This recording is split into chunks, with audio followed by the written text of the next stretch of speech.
Currently, we are experiencing a home renovation nightmare. The remodeling company we hired has missed deadlines, done lackluster work, and is doing everything they can to get more money than what we agreed upon.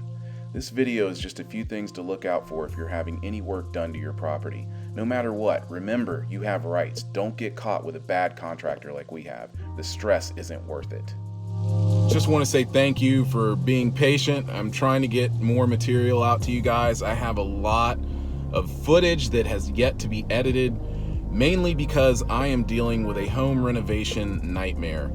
And this video is not to sit here and rant or complain about what's going on. It is more of a public service announcement. So I have a few things that I want to warn you about if you are dealing with a situation such as in my situation. We had pipes that were leaking.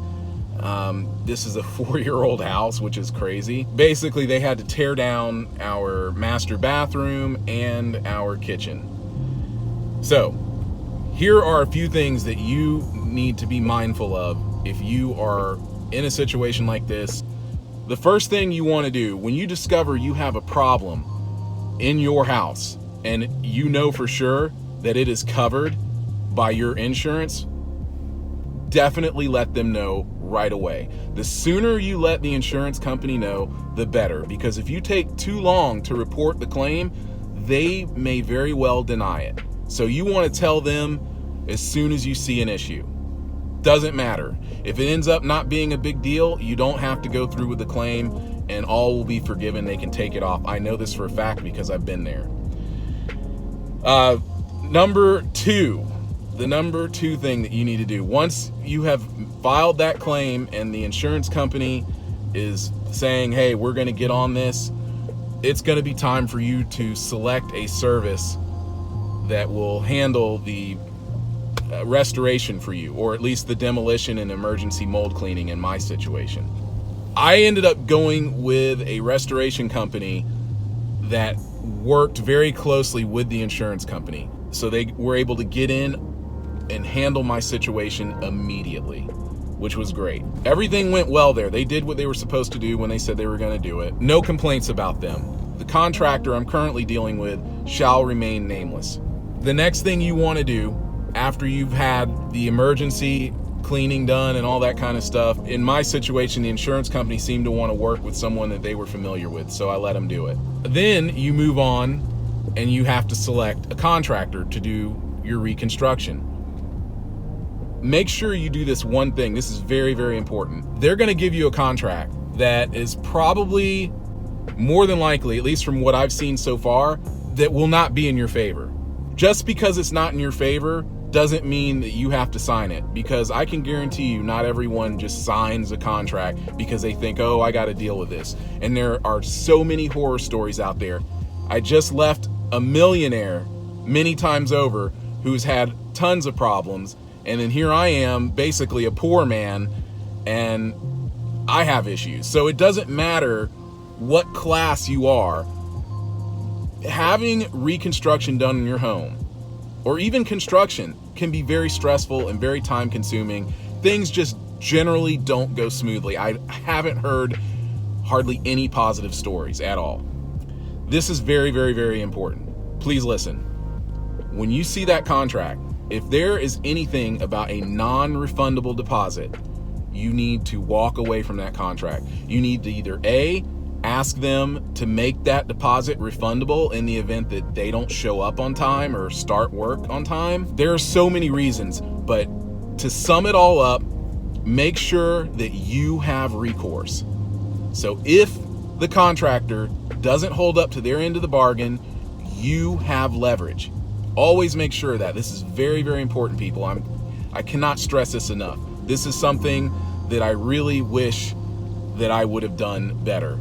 Now, this actually should have been my number one. I read over the contract and the scope of work thoroughly, and I actually grilled the contractor over it, and he was very polite. He was just as polite as the review said. So this leads to my next thing, which I think at this point would probably be number 4, but it should be number 1. The reviews could be lying to you. What I mean by that is, this is a contractor that literally did not have any negative reviews. Not one. I couldn't find anything negative about it. The only negative thing I found about this contractor is they said that it was a little bit of a pain to get scheduled and get things going. But once they had everything scheduled, everything went like clockwork. That's not bad. I can live with that, because everyone else I read about, there's all these issues about them fighting with the contractors, and I didn't want someone like that. I wanted someone peaceful. Now, granted, this guy has been peaceful 99% of the time. He's had his moments where he's shown some frustration, because I can be pretty tough to please as a customer. But you know what? When you're spending the kind of money that I'm spending, which I'm not going to name here, but through the insurance, you want to make sure that the job is being done right. So make sure that you understand that no one is perfect. If you see someone that they're getting really high reviews, really vet them out. And if you can't vet them out and you still can't feel comfortable, then make sure that you just skip the reviews and only do business with people who are referrals, like a close friend or a coworker of yours or family member. They referred them. Then you can just be confident that things are going to go a lot better if you work with someone who has already worked with people you know and is well trusted. That's very, very important. And that's something you need to make sure of before you do anything. Make sure you know who's coming into your home to do that work. The next thing that you need to be mindful of, don't feed the workers. This is going to sound cruel, but this is my first rodeo. So this is my first time having my home renovated. Okay, I didn't think it would happen so early, but here we are.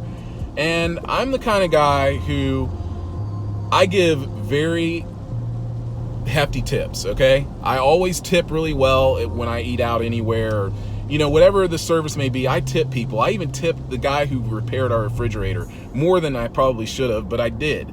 So I'm really big on letting people know that I appreciate their service. But you can't get involved and get too personal with the workers. Don't do it, because this happened between me and the other workers. I was basically feeding them lunch every day, and they were starting to talk, and I was starting to find out all these bad things that was going on between them and the contractor and the foreman and all this other stuff.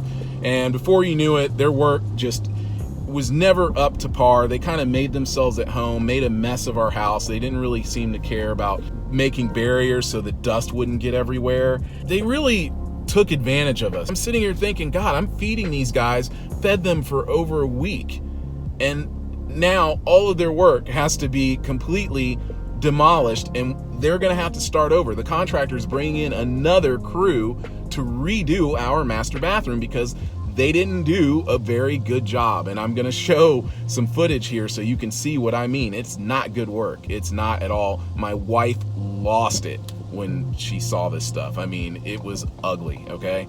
So keep that in mind, okay? Don't get too personal with the workers at all. Just, be nice, say hi, all that.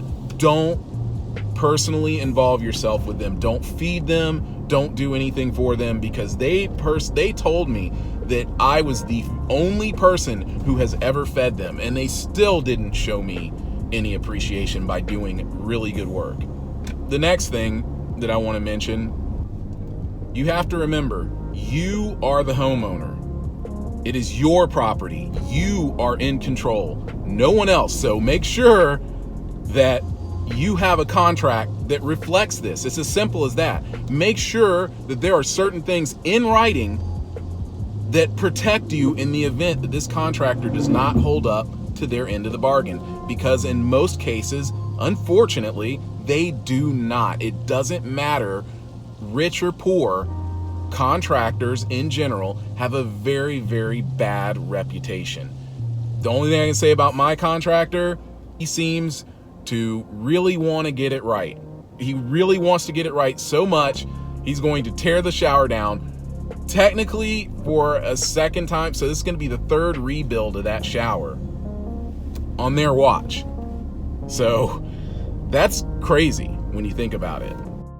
In summary, whenever you deal with a remodeling company, make sure that you have a fair agreement in writing. Having recourse is vital when dealing with a contractor.